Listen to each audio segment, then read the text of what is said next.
एक बास्कल नाम का एक गांव था। उस गांव के सभी लोग पापी थे, एक व्यक्ति नहीं, सभी। वो तो पापियों का ही गांव था, पूरा गांव। वहां पे सब आचरण विहीन थे। ब्राह्मण अपने आचरण से भ्रष्ट थे, क्षत्रिय अपने आचरण से भ्रष्ट थे, वैश्य और शूद्र भी अपने अपने आचरण कर्मों से हीन थे। उस गांव में एक बिंदुक नाम का ब्राह्मण रहता था। बिंदुक, ध्यान से सुनिएगा। उसकी पत्नी का नाम था चंचुला।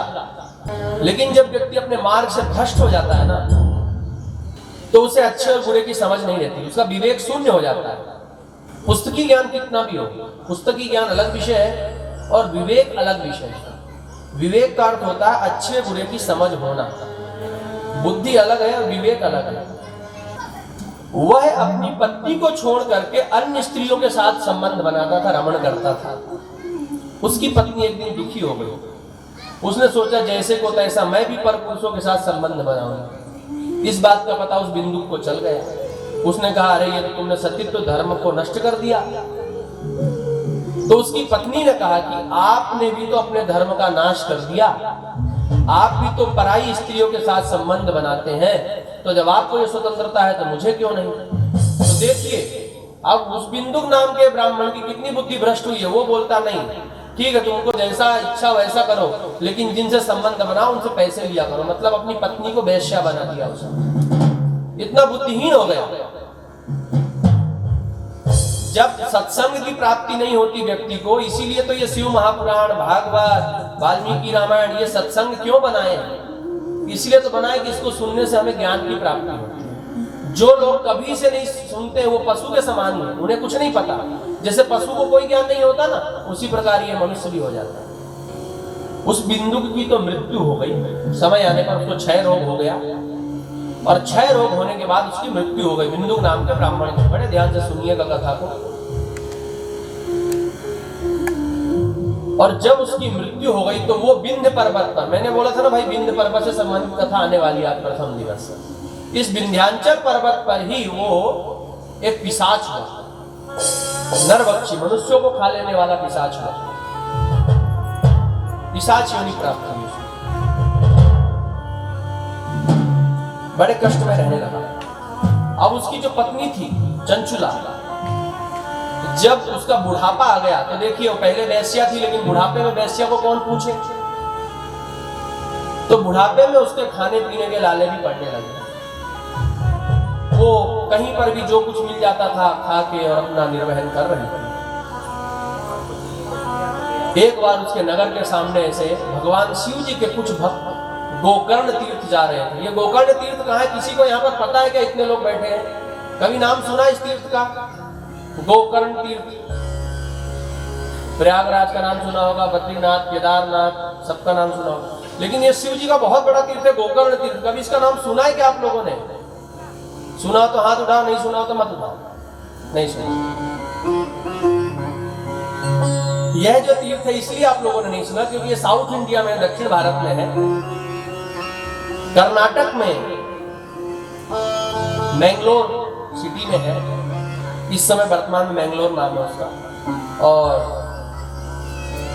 वहां पर भगवान महाबलेश्वर के नाम से वहां विराजमान है। महाबलेश्वर का नाम जरूर सुना होगा, लेकिन वहां पर एक कुंड भी है और उस तीर्थ की बहुत महिमा है। उसको दक्षिण का काशी कहा जाता है। जैसे उत्तर का काशी काशी विश्वनाथ है, उसी प्रकार वो दक्षिण का काशी है। शिव महापुराण में उसकी बहुत बड़ी कथा आई। जब वो कथा आएगी तब सुनाएंगे। आज तो हम लोग महात्मा श्रवण कर रहे हैं, महिमा सुन रहे हैं। तो गोकर्ण तीर्थ में वो यात्रा जा रही थी। उनके साथ साथ वह भी उसने सोचा कि चलो भाई जीवन पूरा पाप कर्म में बीत गया, गोकर्ण में नहा लूं। जैसे लोग प्रयागराज में जाते हैं ना स्नान करने गंगा यमुना सरस्वती जी के संगम में कि पाप नष्ट हो जाएंगे, वैसे ही उसने सोचा कि गोकर्ण तीर्थ में वहां पर एक कुंड है, वहां पर मैं स्नान कर लूं जिससे मेरे पाप नष्ट हो जाए। सबके साथ रह गई। उसने भी गोकर्ण तीर्थ में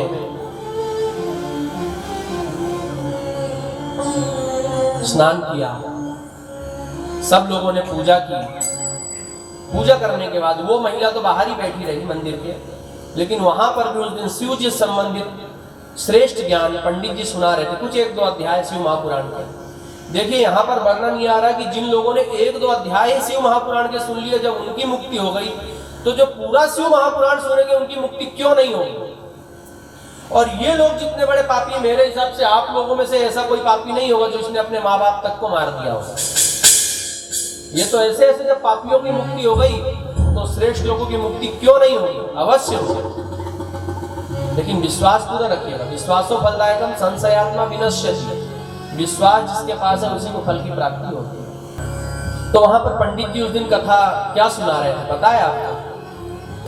तो उस समय चंचुला ने उस एक कथा सुनी वहां पर। पंडित जी जो हम व्यास जी महाराज जो कथा सुना रहे थे उसमें वर्णन आया था कि जो स्त्री पर पुरुष के साथ भोग करती है उसको यमराज लाखों वर्षों तक तरह तरह की यातनाएं देते हैं, उसका कभी उद्धार नहीं होता, जो अपने सतीत्व का नाश कर देती है। ये सुन करके तो वो कांप गई। उसने सोचा कि सतीत्व के नाश की तो बात छोड़ दो, मैंने तो वैश्यावृत्ति अपना ली थी, मेरा उद्धार कैसे होगा। वो डर गई। उसको अपने पाप कर्म याद आने लगे और अपने पाप कर्मों का, अपनी गलतियों का जिसको एहसास हो, वहीं से प्रायश्चित का आरंभ होता है। जब तक गलती हम कर रहे हैं हमें पता ही नहीं कि गलती है, तो हम प्रायश्चित क्यों करेंगे? पहले तो मन में यह एहसास हो कि हमने गलत कर्म कर दिया है, फिर वहां से प्रायश्चित की आग अंदर ही अंदर जले कि अरे हमसे बहुत गलत कर्म हुआ है, हमें प्रायश्चित करना चाहिए, तो फिर व्यक्ति प्रायश्चित करता है। जब कथा हो गई, जब व्यास जी महाराज अकेले थे, उस समय उस चंचुला ने कहा, ब्राह्मणी ने, हे भगवान महाराज जी, मैंने तो बहुत पाप कर्म किए हैं, मेरा उद्धार कैसे होगा? मेरे उद्धार की भी कोई बात बताइए। उन्होंने कहा कि शिव महापुराण श्रवण करने से ही तुम्हारा उद्धार होगा। लेकिन उसने कहा मेरे पास ना तो आपको देने के लिए दक्षिणा है, ना ही मेरे पास ऐसी कोई व्यवस्था है कि मैं मंडप लगवाऊं या पांडाल बनवाऊं, या इस प्रकार की कोई व्यवस्था नहीं है। उन्होंने कहा कि तुम इतने बड़े तीर्थ में हो जहां भगवान साक्षात विराजमान है, यहां पर इस प्रकार की मंडप आदि की आवश्यकता नहीं होती। तो चंचुला कहती है महात्मा जी से, पंडित जी से, कि भगवान मैंने तो बहुत पाप किए, मेरा कैसे उद्धार होगा? उन्होंने कहा शिव महापुराण से होगा। उन्होंने कहा मेरे पास कोई व्यवस्था नहीं है। तो व्यवस्था के लिए उन्होंने कहा कि शिव जी का मंदिर है, तो यहाँ कोई व्यवस्था की आवश्यकता ही, ना तो आपको कलश रखना है, ना आपको मंडल बनाना है, ना कुछ करना है।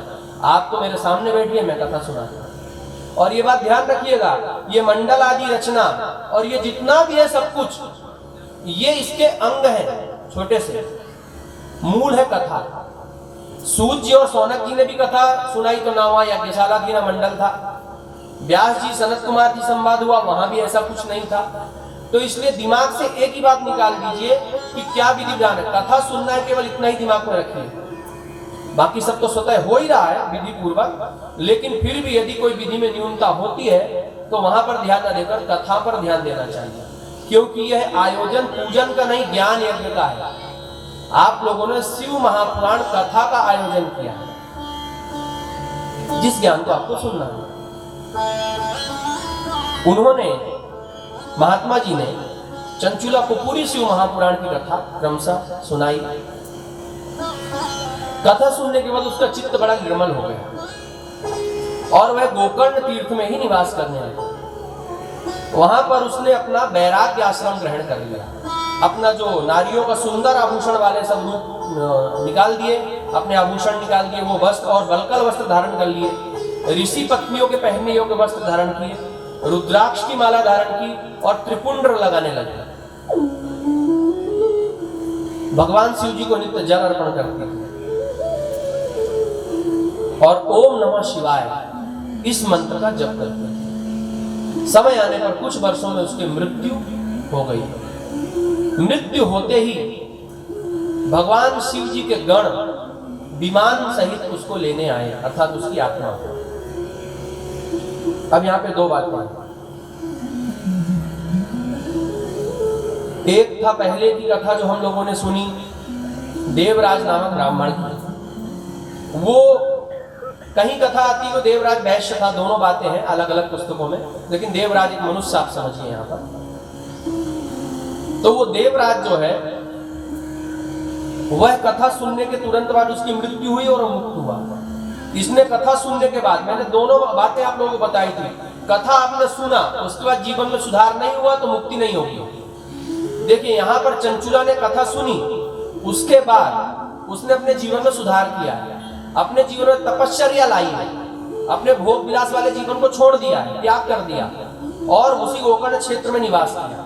क्योंकि उसका गृहस्थ आश्रम भंग हो गया था, पति की मृत्यु हो गई थी, इसलिए वैराग्य आश्रम ग्रहण किया, संन्यास। मृत्यु उपरांत भगवान के लोक की प्राप्ति, शिवलोक में गई और वहां पर माता पार्वती जी की सखी हो गई। क्या हो गई? इसको बोलते हैं सालोक्य मुक्ति। कौन सी मुक्ति? सालोक्य। मुक्तियों के बारे में भी हम बताएंगे आगे कितने प्रकार की होती है, कैसे होती है। सालोक्य मुक्ति अर्थात भगवान के लोक में निवास। लेकिन यहाँ पर उसको सालोक्य के साथ साथ सामीप्य भी मिला, मतलब पार्वती जी की समीपता मिली, इसलिए दोनों प्रकार की उसको गति प्राप्त हुई। माता पार्वती ने उसको सखी बना लिया। एक दिन चंचुला ने पार्वती माता से कहा, हे देवी, हे जगदम्बिके, हे शिवप्रिय, इस समय जो मेरे पति हैं उनकी क्या गति हुई, क्योंकि उन्होंने भी जीवन में बहुत पाप कर्म किए थे, वो कहाँ है मुझे बताइए। पार्वती माता जी ने दिव्य दृष्टि से देख करके बताया कि इस समय जो तुम्हारा पति है अपने पाप कर्मों के फल स्वरूप लाखों वर्ष तक नरक यातना भोगने के उपरांत विंध्य पर्वत में बहुत बड़ा पिशाच हुआ है और वह अपनी पिशाच योनि को भोग रहा है। तो चंचुला कहती है, माता आपकी कृपा से उसका उद्धार होना चाहिए। माता पार्वती ने कहा कि कर्म की गति बड़ी निराली है, जिसने जैसे कर्म करे उसको उसके फल भोगने ही होते हैं। जिस प्रकार तुमने पाप कर्म करने के उपरांत शिव महापुराण की कथा सुनी थी और उसके बाद कोई पाप कर्म नहीं की, इसलिए तुम्हारी मुक्ति हुई। शिव महापुराण की कथा सुनने के उपरांत तुमने आगे का जीवन पूरा भक्ति में लगा दिया, इसलिए तुम मेरी प्यारी सखी हुई, तुमको शिव लोक में वास प्राप्त हुआ। उसी प्रकार तुम्हारे पति को भी शिव महापुराण की कथा सुनना होगी। आप लोग भागवत में सुनते हैं ना, धुंधुकारी का उद्धार होता है भागवत जी सुनने से, प्रेत योनि से, उसी प्रकार की कथा है। कोई पिशाच योनि में चला गया, प्रेत योनि में चला गया है, तो उसके लिए भी उद्धार का विधान है। मनुष्य रहते रहते उद्धार हो जाए तो सर्वोत्तम। बाद में क्या पता हमारे पुत्रों ने या किसी ने हमारे लिए कुछ किया, भागवत सुनवाई कि नहीं सुनवाई, या शिव महापुराण या अन्य पुराण सुनवाए या नहीं। इसलिए जीवन रहते हुए ही अपने उद्धार का साधन करना चाहिए। माता पार्वती जी ने कहा कि देवी चंचुले, तुम्हारे पति को शिव महापुराण सुने बिना मुक्ति नहीं मिलेगी। तो चंचुला कहती है, माता आप तो सब कुछ करने में समर्थ हैं, मेरे पति को शिव महापुराण सुनाने की व्यवस्था होनी चाहिए। माता जी ने तुरंत ही भगवान शिव जी के गण तुम्बुरु को याद किया। जैसे नारद जी को आपने देखा ना बीड़ा लेकर के और गान करते हैं, उसी प्रकार शिवलोक में तुम्बुरु नाम के गंधर्व है, वो भी हाथ में बीड़ा लेकर के शिव जी के गुणों का गान करते हैं। शिव जी से संबंधित समस्त प्रकार के ज्ञान उन्हें है। पार्वती माता जी ने तुम्बुरु को याद किया और कहा, हे तुम्बुरु, तुम इसके पति को शिव महापुराण की कथा सुनाओ। तुम्बुरु ने कहा, ठीक है माता। अब तुम्बुरु के साथ वो चंचुला भी गई। वहां पर तुम्बुरु ने अपनी दिव्य शक्तियों के प्रभाव से उस पिशाच को देखा, जो पर्वताकार पर्वत जैसा स्वरूप था उसका, बड़ा विशाल। और जब ये भगवान की कथा कहना आरंभ करे तो वो, क्योंकि पाप कर्म, जो हमारा मन, जो लोग पापी होते हैं ना, उनका कथा में मन नहीं लगता। उनका मन कभी इधर जाएगा कभी उधर जाएगा, एक जगह रहेगा ही नहीं, एकाग्र ही नहीं होगा।